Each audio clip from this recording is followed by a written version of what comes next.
The Zimbabwe police have firmly denied the Citizen Coalition for Change's request to hold a public march. Azvipere Mushe muri Zimbabwe tinoona kuti ZRP yoramba aiwa yonyora tsamba kuna vakomana opposition ichiti aiwa hamukwanisi kuita march yamurikuda kuita muchida kuratidzira pamusoro aiwa pekunyimwa bheu kana kusunga kuri kuitwa Jameson Timber in the 79. Sana mina mashoko abuda nyonga muzora nhasi kuti bo subscribe or like otina the bell icon. TV na mzimu ai vanyora vachiti the march was intended to express widespread anger over the ongoing detention of 79 party activists who remain in remand prison.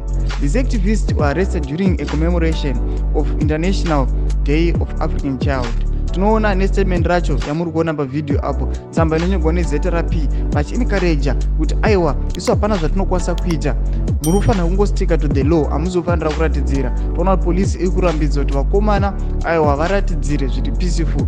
Ndo zvatiri kuona kuti aiwa ndo zviri kuitika nyika yedu, nyika yeZimbabwe. Vamwe vari kuti aiwa vanhu vari kurambidzwa kuita zvavanobvumidzwa kuita nemutemo kana constitution inoti inoallow kuti vanhu vaproteste varatidzire so long zviri ngori peaceful zvisina violence mukati. But kuti the Zimbabwe Republic Police ndo zvairi kuya ichiramba ichimisa ichidismisa. Tudze mafungiro enyu mutudi pamusoro pechitiko ichi. Ndinako me section medu, musano subscribe kulike, channel on the bell icon.